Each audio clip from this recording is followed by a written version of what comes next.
에베소서 4장 21절에서 24절. 진리가 예수 안에 있는 것 같이 너희가 참으로 그에게서 듣고 또한 그 안에서 가르침을 받았을진데 너희는 유혹의 욕심을 따라 썩어져가는 구습을 따르는 옛 사람을 벗어버리고 오직 너희의 심령이 새롭게 되어 하나님을 따라 의와 진리의 거룩함으로 지으심을 받은 새 사람을 입으라. 고린도후서 5장 11절에서 17절 말씀 읽어주세요. 우리는 주의 두려우심을 알므로 사람들을 권면하거니와 우리가 하나님 앞에 알려졌으니 또 너희의 양심에도 알려지기를 바라노라. 우리가 다시 너희에게 자천하는 것이 아니요 오직 우리로 말미암아 자랑할 기회를 너희에게 주어 마음으로 하지 않고 외모로 자랑하는 자들에게 대답하게 하려 하는 것이라.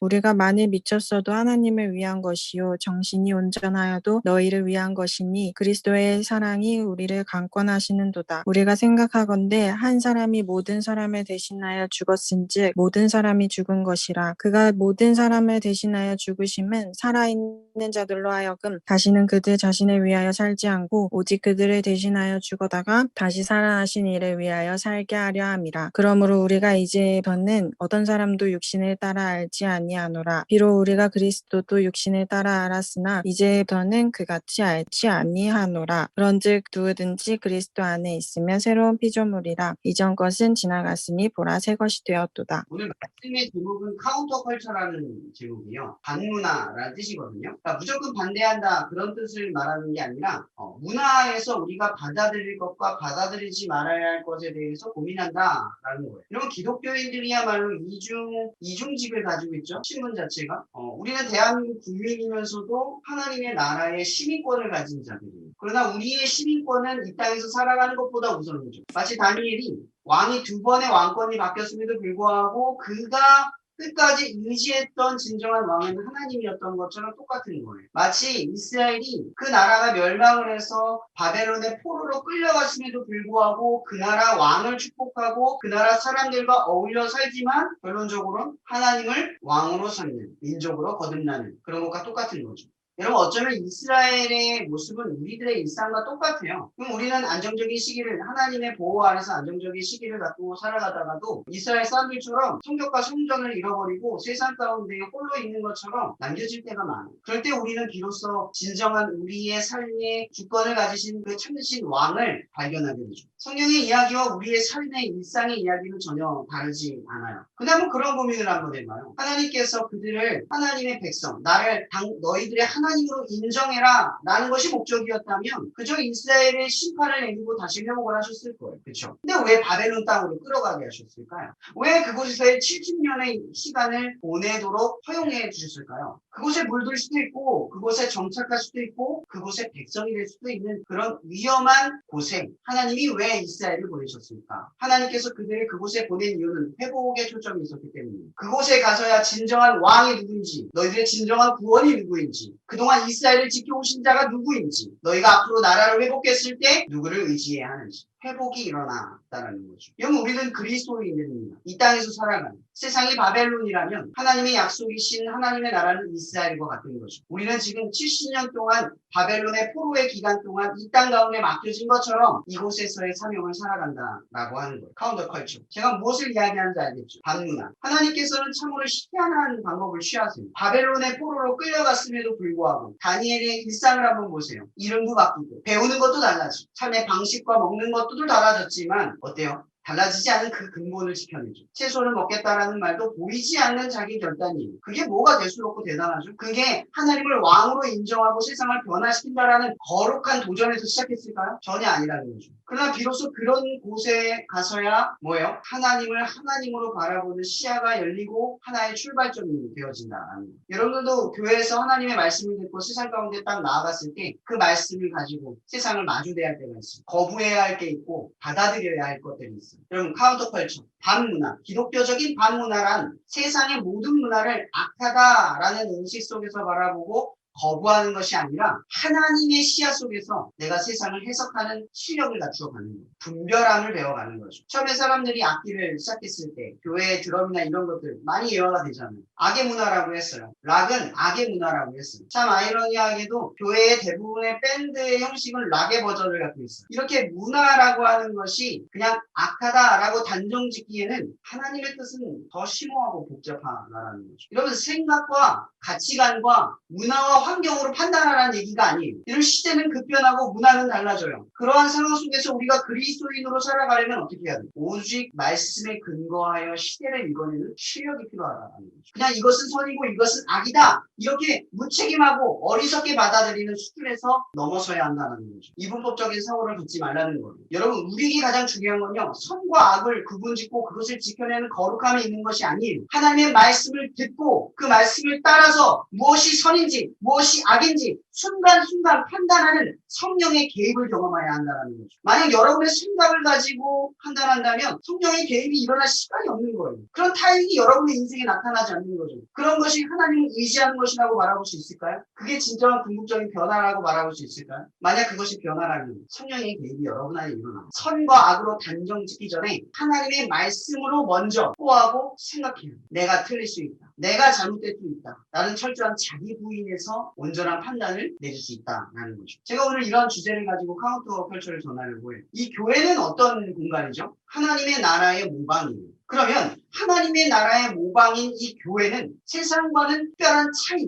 분명한 차이를 가지고 있어야 한다라는 거예요. 세상과 어떤 차별점을 가지고 있죠? 하나님의 나라의 어떤 점을 닮아가고 있습니까? 또한 여러분들에게 도전을 할게요. 교회의 책임을 묻지 마세요. 교회의 일원인 여러분들에게 질문을 할게요. 빛과 소금인 그리스도인들인 우리가 하나님의 백성으로 하나님의 자녀답게 예수 그리스도의 가르침을 따라서 얼마나 모방하고 있어요. 여전히 우리의 가치관, 우리의 생경, 우리의 환경, 배경, 배웠던 것 그런 것들을 따라서 편견과 오만으로 판단하고 계지 않으세요? 어떠한 성령의 개입으로 내 생각과 의지가 꺾이는 것보다 여전히 내 감정적인 어려움이 나를 붙들지 않으세요? 그럼 정말 우리가 하나님의 백성다운 모습으로 이 땅 가운데 살아가고 있는 걸까요? 이 교회가 하나님의 나라를 보여주고 이 교회로 인해서 이 세상에 커다란 변화가 일어날 수 있는 역할을 우리가 감당하고 있는 걸까요? 저는 이러한 질문을 던지고 싶어요. 로마서 11장 28절에 보면 복음으로 하면 그들이 너희로 말미암아 원수된 자로 하심으로 하면 조상들로 말미암아 사랑을 입은 자라라고 말씀을 해요. 이런 복음으로 하면 우리가 원수예요. 이러면 하나님의 나라를 모방한 교회가 그 복음, 하나님의 말씀을 가지고 하나의 공동체를 완성이고. 근데 그것이 어떻게 극복이 될까요? 오늘 소재가 뭐냐 하면 차이가 차별이 되지 않게 라는 제목이에요. 여러분 교회는 차이가 분명히 있어요. 사람과 사람 간의 차이, 빈부의 격차, 배움의 격차, 경험의 격차, 성숙의 격차, 믿음의 격차, 신앙의 격차 많은 것들의 차이가 분명히 있어요. 그러나 여러분 교회 안에서 이런 모든 차이가 상쇄되는 가장 근본적인 이유가 뭐예요? 방금 이야기했죠. 복음으로 하면 우리가 모두 하나님께 뭐예요? 원수된 자예요. 우리 신분이 동일하다는 거죠. 우리가 아무리 서로 간의 차이, 상대적인 차이를 가지고 있어도 이 절대적인 차이를 극복할 수 없다라는 거예요. 하나님 앞에 우리는 원수, 모두가 원수라는 거죠. 원수인 사람들에게는 차별이 있을 수 없는 게 당연한 거죠. 그게 당연한 거예요. 상식인 거죠. 그래서 교회가 차별을 극복할 수 있는 거예요. 내가 죄인이고 내가 틀릴 수 있고 오직 예수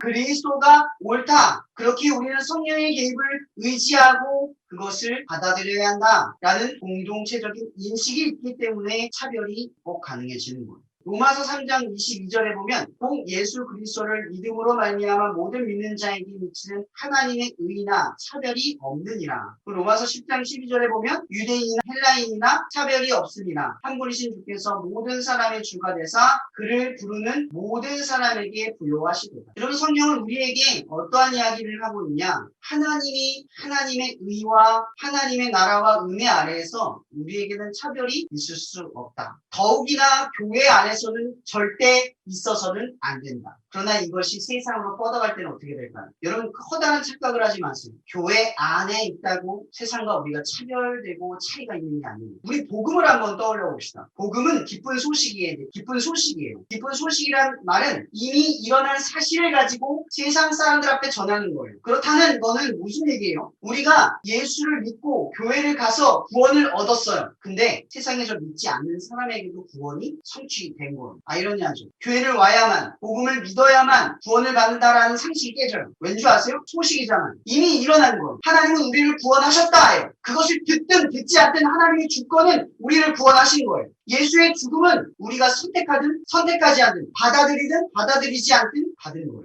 다만 로마서 10장에서는 또 이 얘기를 합니다. 누구든지 주의 이름을 부르는 자는 구원을 얻으리라. 그런즉 그들이 믿지 아니하는 이를 어찌 부르리요? 듣지 못한 이를 어찌 믿으리요? 전파하는 자가 없어 어찌 들으리요? 보내심을 받지 아니하였으면 어찌 전파하리요? 기록된 바 아름답도다. 좋은 소식을 전하는 자들의 발이여 함과 같으니라. 이런 복음의 구성을 한번 보세요. 이 세상을 구원하는 이 복음의 도구적 역할을 한번 보세요. 전하는 거예요. 단순히 전하는 거예요. 뻗어나가게 설계가 돼 있다는 거예요. 여러분 그리스도인들이 종교심을 가지고 거룩한 생활에 만족하고 개인의 구원을 취할 수 없다라는 거죠. 애초에 그렇게 설계되어 있지 않아요. 뻗어나가게 되어 있어요. 내가 고백하고 내가 살아가는 것으로 인해서 하나님이 증명되도록 설계가 되어 있어요. 이게 복음입니다. 세상을 이 차별 속에서 이 차이를 극복하게 만드는 것이 우리들의 역할입니다. 뻗어나가기 때문에. 교회 안에서 차별이 사라지기 때문에. 백인과 흑인과 황인들, 있는 것과 없는 것과 배운 것과 배우지 않은 것과 신앙이 있는 것과 신앙이 없는 것과 종교생활을 많이 한 것과 많이 하지 않는 것의 모든 차이가 상쇄됩니다. 교회 안과 교회 밖이 상쇄됩니다. 그것이 교회가 가진 하나님의 나라의 능력입니다. 근데 제가 앞으로 계속 이론적인 이야기를 했어요. 여러분 요즘에 코로나 때문에 동양인에 대한 무차별 폭행이 전 세계 곳곳에 일어나고 있어요. 어떻게 보면 중국 때문이죠. 마음이 찢어지고 아프고 화가 나요. 근데 가끔 그런 생각을 해요. 중국인들 욕도 하고 원망도 하면서 그런 생각을 해요. 코로나가 중국 때문인 건 맞지만 내가 중국 사람들을 정오하고 미워하는 것이 마냥 오늘 반성을 하게 돼요. 나는 무엇이다.